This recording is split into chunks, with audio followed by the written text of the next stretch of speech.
мислам дека општеството треба да се учи со различностите, и различностите понекогаш се етнички, понекогаш се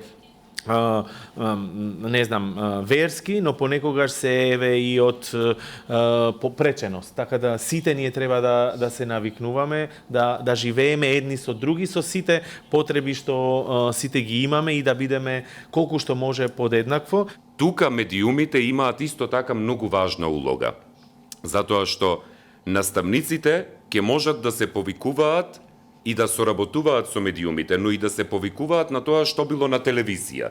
Затоа што да не се лажеме, ние денес се уште живееме во општества каде што работите се клучни. Тоа што не било на телевизија може да не постои, или тоа што го нема во онлайн просторот, не постои ни во офлайн просторот. Не може да зборуваме за социализација, да не го спомниме семејството како основна клетка, каде што учениците, децата, ги учат основните работи и вредносни ставови за другиот. И сега, несомнено е тука, еве конкретно одличен пример, да се заплашува дете, седи мирен, ке поминат циганите, ке те украдат. Првиот момент. Седи, ке те дадам на чичкото ѓуптен што продава железо. Вториот момент. Абе, бегај, пази, немој да се дружиш и така натаму, вошки да не фатиш. Може би сега не се актуелни, овие се малку и позастарени фрази, но може би во некои порурални средини се доста.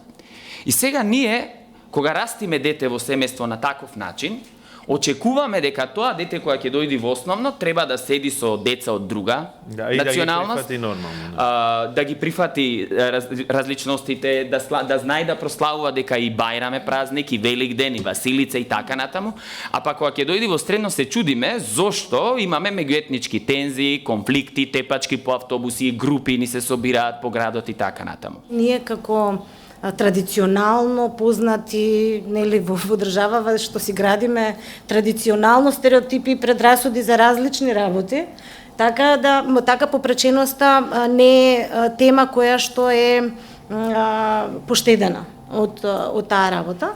Со тоа што немањето информации е најголемиот проблем. Генерално за секој стереотип, за секоја предрасуда, немањето информации е тој, мислам, главната работа. Кога ги имате доволно информации, ќе можете да направите собствено, да имате собствено мислење, а кај нас тоа што ќе го каже и комшијата, и пријателот е многу порелевантно од тоа што кога ќе отворите книга или медиум, ќе го најдете како точен факт. Стереотипите и предрасудите отежнуваат комуникацијата помеѓу луѓето, а тоа е апсолутно не е цел на воспитно-образовниот процес, туку ние постоиме за да ги надминеме тие стереотипи и предрасуди и сите видови на потешкоти во комуникацијата. И сега многу важно е дека всушност тие се градат врз основа на ставовите. Значи ставовите опфаќаат когнитивен процес, афективен што е поврзан со емоционалноста, мотивацијскиот. Во средното образование можам да зборувам, емоционалниот аспект е многу важен, бидејќи тогаш учениците се во она доба што се вели пубертет, кога се буквално со многу краток фитил. Ние веќе од најмала возраст што правиме? Образуваме медиумски писмени личности кои што ќе имаат одговорност и критички осврт на секоја информација и содржина што ќе доаѓа до нив. Затоа што ги учиме како се создаваат информациите, како тие да ги создаваат информациите, која е одговорноста во насока на споделување на тие информации, нивната одговорност, затоа што постојано сведоци сме дека се на социјалните мрежи каде што до нив исто така стигнуваат секаков вид на информации кои што предизвикуваат пак стереотипи, предрасуди и така натаму и повторно се навраќаме на сето тоа. Think critically. Gather the whole story. Media Literacy Days 2022.